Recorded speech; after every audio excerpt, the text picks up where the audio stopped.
Carys was watching the screen on Lachlan's truck dashboard when she understood that the call had never actually disconnected. His name was still there, Boyd, with the call timer counting upward, and Lachlan was standing 10 meters away at the pump, his back to her, talking. They were somewhere outside Truro on the Trans-Canada, halfway to Cape Breton, halfway to meeting his parents for the first time. He had stopped for gas, and she had stayed in the truck, and when his phone rang, he had answered it on the way out of the door without thinking. The Bluetooth was still on. Every word he said came through the speakers above her head. At first, Carys listened without concern. She watched a crow pick at something near the garbage bins. She adjusted the strap of her seatbelt. Then Lachlan said something and she stopped moving. Outside, Lachlan glanced back at the truck. He saw the call timer on the dash through the windshield. His hand dropped from the nozzle. He ended the call and walked back toward the gas station. When he returned, he brought 2 cups of coffee. He set hers in the cup holder and didn't look at her. "Ready?" he said. Carys reached over and closed the navigation app. The screen went back to the main menu. "Don't take me to your parents," she said. Lachlan's hand was on the gear shift. "Take me to the water," she said. "I want to see the ocean." He pulled out of the gas station without asking why. He didn't know yet how much she'd heard. She didn't tell him. She looked out the window and watched the exit signs go past, and somewhere behind her ribs, she had already made her decision. Lachlan had found her in the community garden on a Saturday morning in late May, 6 weeks earlier. Her front wheel was caught in a gap where 2 sections of rubber path matting had pulled apart overnight, and she had been trying to work it free for 10 minutes. Before she gave up and just sat there, annoyed, watching a pair of chickadees in the cedar hedge. "Can I?" he started. "Yes," she said, before he could finish. He crouched down and looked at the wheel without touching it, which she appreciated. He asked her which direction she wanted to go. She told him. He pressed the matting back into place with his knee while she reversed, and the wheel came free. "Thank you," she said. "Those mats shift every spring." He straightened up. He had dirt on his gloves and a flat of seedlings balanced on one arm. "They're supposed to fix them before the season, but they never do." "I know. I've been coming here for 2 months, and it's always something." He said his name. She gave him hers. He went back to the raised beds at the far end, and she went back to the herb section, and that was that. He was there the next Saturday, and the one after that. They started talking more by accident than intention, about which tomato varieties were actually worth growing in Nova Scotia, about the strange light that came off the harbour in June when the fog lifted late. He never asked what had happened to her. She noticed that. Lachlan worked for a marine conservation group in Halifax, doing outreach and funding applications. Not the glamorous side of the work, he said, but the part that kept the boats in the water. He lived in a second-floor apartment with a difficult staircase. He was 33 and had a younger brother, Boyd, in Fredericton, who called every Sunday and talked for an hour without stopping. Carys was 29. She had been in a spinal cord injury rehab program at the QEII until 14 months ago, and before that she had worked as a freelance illustrator out of a studio space on Barrington Street that she hadn't been back to since the accident. She did all her work from home now, on a tablet, at a desk she'd positioned so she could see the strip of sky between the buildings across the street. She lived with her Aunt Cornelia, who had driven from Moncton the week after the accident and had never quite left. Cornelia was 62 and practical and afraid in a way she didn't admit to. She made tea at 4 o'clock every day whether anyone wanted it or not, and she checked the weather before Carys went anywhere, and she had opinions about everything, including opinions about Lachlan when Carys first mentioned him. "He sounds kind," Cornelia said, and then, "Be careful," and then nothing else, which meant she had said everything. The first time Lachlan came to the apartment, he brought dinner, Thai food in containers with the lids still warm, because Carys had mentioned once that she missed the place on Quinpool that no longer had a step. He sat on the floor, because the chairs were stacked with illustration files, and he didn't want to move her things, and they ate at the coffee table and argued about a documentary on salmon farming, until Cornelia came out for her tea, and looked at him with the measuring expression she usually kept for contractors and plumbers. Cornelia asked him 3 questions. He answered all of them without performing. She went back to her room. Carys heard the television go on at a lower volume than usual. He started coming by on Wednesdays after work. He never stayed past 9. He didn't move her things without asking. Didn't call ahead more than once, with a question about whether she needed anything. He brought library books sometimes. She had mentioned an author once, and he had written the name down in his phone, and never acknowledged that he had. She found out because she saw his search history by accident when he handed her his phone to look at a map. One afternoon, she came home from a physiotherapy appointment to find a new lamp on her desk, an angled drafting light, good color temperature, positioned exactly where the shadow usually fell when she was working. Lachlan had been there that morning to pick up some papers. He hadn't said anything about the lamp. He wasn't there when she got home. She texted him, "There's a lamp on my desk." He wrote back, "The one you had was causing glare on the tablet screen. You mentioned it last week." She put her phone down and looked at the lamp for a long time. It was such a small thing. She had said it once, in passing, while showing him a file. She had not expected anyone to do anything about it. On the bookshelf beside her desk, her old sketchbook sat where it had always sat, a fat, cloth-bound thing, full of drawings she'd made before the accident. Coastal scenes mostly. Tidal flats, fishing boats, the underside of the McDonald Bridge. She hadn't opened it since she came home from rehab. One evening in July, when the apartment was hot and they had the windows open, Lachlan asked her, out of nowhere, if there were things she'd been wanting to do that she hadn't been able to. Carys thought about it seriously before answering. "I want to sit at a real table in a restaurant by the waterfront," she said. "Not takeout. A table, with menus, and someone bringing things out." She had not been to a restaurant in over a year. Most places still weren't accessible. "I want to go to Moncton and actually see the tidal bore. I've lived in the Maritimes my whole life and I always said I'd go." She paused, "And I want to draw again. Outside. With an actual pencil." Lachlan didn't say any of those things sounded difficult. He also didn't say they sounded easy. "Which one do you want first?" he said. She told him the restaurant. He spent 3 days quietly researching accessible waterfront dining in Halifax before he asked her, one afternoon, if she was free Saturday. She had been free every Saturday for 14 months. They both knew that. The restaurant was on the boardwalk, level entrance, enough space between the tables. Lachlan had called ahead. They gave her a table by the window without anyone making a point of it. She ordered a glass of white wine and a bowl of chowder and watched the container ships in the harbor and felt like herself for the first time in so long it almost hurt. The bill came and she put her card down before he could reach for his. He didn't argue. She liked that. They became a couple sometime in August, in the way that things become official when they've actually been true for a while. Cornelia made a sound when Carys told her. Not a negative sound exactly, but the sound of someone holding something carefully. "He's a good person," Cornelia said. "I know he is. Good people still leave." Carys didn't say anything to that. Lachlan didn't move in, but he was there most evenings and every weekend. He learned quickly which doors she needed opened before she reached them, which surfaces were hers, how to step back without hovering. He drove her to 4 physiotherapy appointments before his schedule shifted, and he started sending her by taxi, and he felt bad about it in a way she had to talk him out of. In September, he was offered a 4-month placement with a conservation project in Vancouver. It was the kind of opportunity that didn't come twice. Field work, team leadership, real weight to it.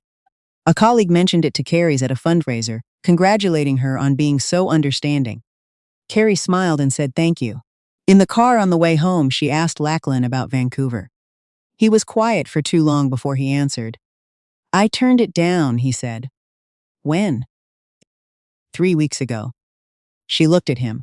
Streetlights came and went across his face. "Why didn't you tell me?" "Because I knew what you'd say." "You mean you knew I'd tell you to go?" "Carys, you made that decision for both of us," she said, "and you didn't even ask me." He said he had done what he had to do. She said that was exactly the problem.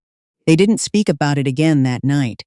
And they were careful with each other for a week afterward. The way you are careful around something that hasn't finished breaking. October was full of small things that accumulated the way small things do. He missed a Saturday trip to the farmer's market she had been looking forward to. A work call ran long. He was sorry. He forgot to pick up a prescription she'd asked him about the week before, and she had to arrange it herself. He came home tired almost every night, and she could see it wearing on him. And she didn't say anything because she didn't know what to say. Her birthday was in November.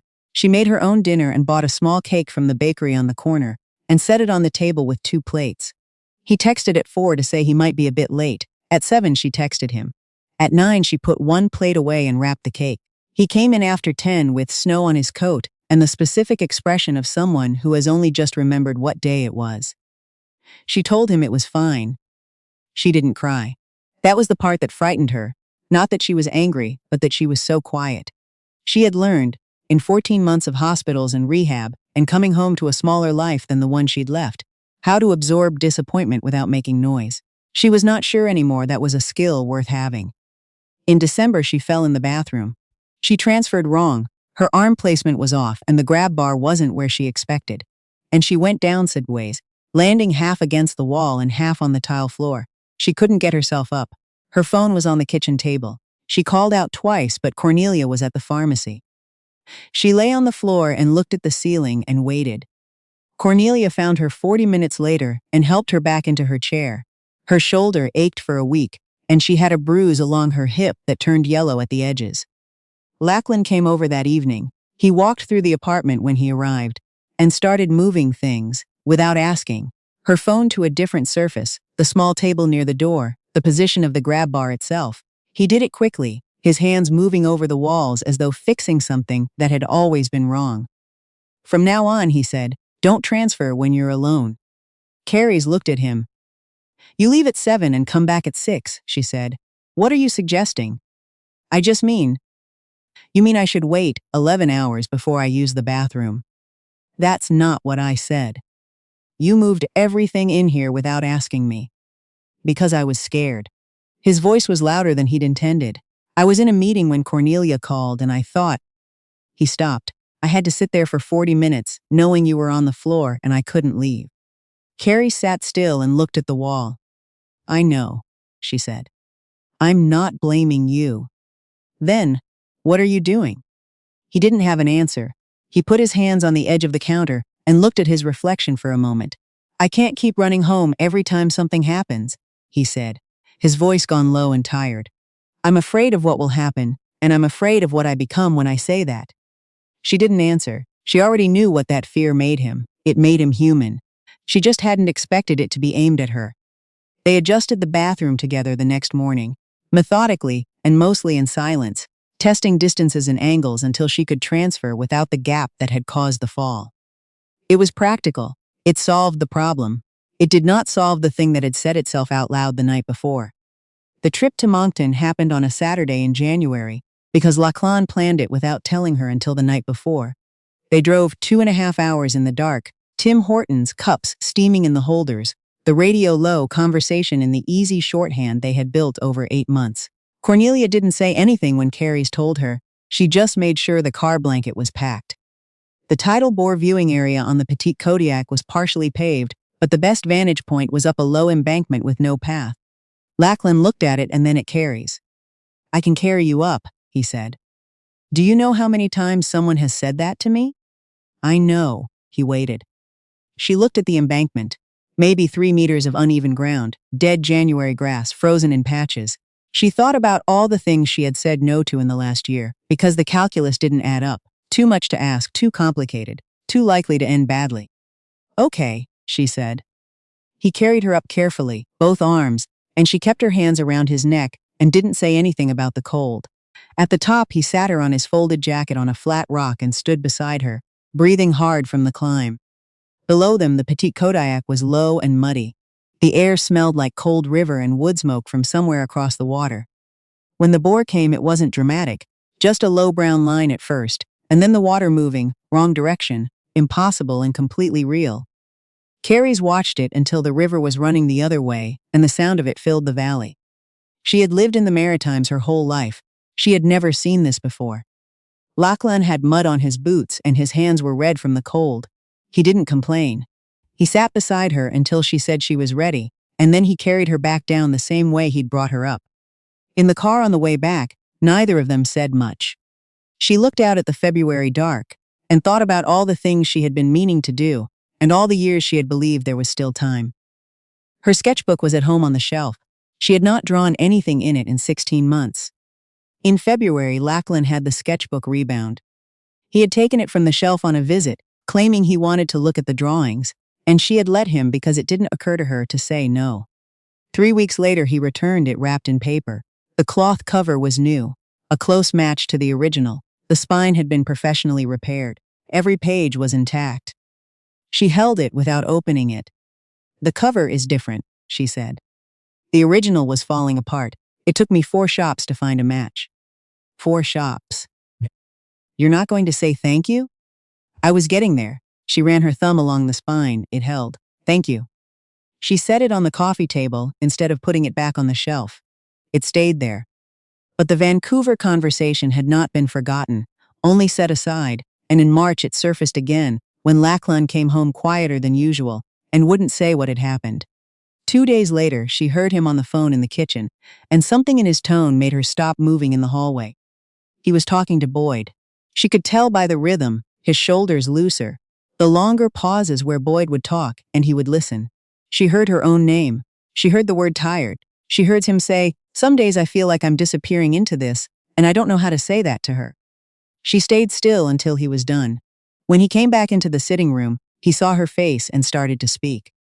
She said, "How long have you felt like that?" The conversation was quiet and honest and not enough. He told her about the fear, not of her, but of getting it wrong, of staying and starting to resent, of leaving and becoming someone he didn't want to be. She told him she would have gone to Vancouver. She told him she could have arranged things. He said he had been afraid to ask. She said that was exactly the problem, and they both already knew it. That night, she put the sketchbook in her bag. In April, Lachlan said he wanted her to meet his parents. He had been mentioning it since January, and one morning, he said he'd like to do it soon, that he wanted to be serious about things. She watched him while he said it. He was looking at his coffee cup. "All right," she said, "I'll go." He planned everything: the accessible rental, the route through Antigonish, a hotel in Baddeck with a roll-in shower. His parents installed a temporary ramp over their front step the week before. She packed a small bag the night before. She put the sketchbook in it. They left Halifax early on a Saturday. By the time they reached Truro, she was watching the blossoming trees along the highway and thinking about nothing in particular when Lachlan pulled off for gas. His phone rang before he could look at it. He answered it and stepped out of the truck. The Bluetooth was still connected. She could see the call timer on the screen. She didn't move. Boyd was asking about the trip, and then Lachlan, his voice lower now but still coming through clearly. "I love her, Boyd. That's not the question." A pause. Boyd's voice indistinct, and then Lachlan again. "I don't know if I can do this for the rest of my life. Every place we go, I'm doing a calculation. I'm always 3 steps ahead, thinking about what she'll need, what could go wrong, whether I'll be enough. I love her, and I'm exhausted, and I'm afraid to tell her, because I don't know how you say that to someone without it sounding like you're calling them a burden." Outside, Lachlan glanced back at the truck. He saw the display. The call ended. He went into the gas station. He came back with coffee. He didn't look at her. "Ready?" he said. Carys closed the navigation app. "Take me to the ocean," she said. He didn't ask why. He found an exit near Antigonish and drove the rest of the way without speaking. The shore road was rough and the parking area was gravel. He got the wheelchair out without being asked. He pushed her to where the ground leveled near the water, and then he stopped and stood back. The Atlantic was gray-green and enormous. The wind was cold enough that her eyes watered almost immediately. She sat at the edge where the dry sand met the wet and looked at it for a long time. After a while, she reached into her bag and took out the sketchbook. She held it out to him. He looked at it before he took it. "You've been disappearing," she said, "and you didn't tell me. So the debt built up somewhere I couldn't see it. And now neither of us can say clearly what we owe each other or why." She looked at the water. "I don't want you to stay because you're afraid to leave. And I don't want to find out in 2 years that you've been carrying this the whole time. I can change. I believe that you think that." He pressed the heel of his hand to the bridge of his nose.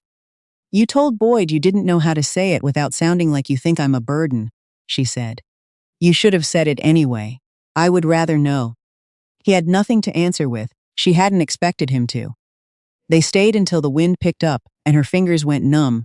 He pushed her back to the truck in silence. He drove her home to Halifax. He left the sketchbook on the hall table and walked back to his truck. She closed the door and sat in the quiet apartment and listened to him drive away. The first 2 weeks were a particular kind of quiet that felt like a held breath. Cornelia came and went without commenting, which was its own kind of comment. The illustration work continued because clients didn't pause for anything personal, and the routine of it helped. Deadlines, files to send, invoices to track. Carys kept working. She did not fall apart in any visible way.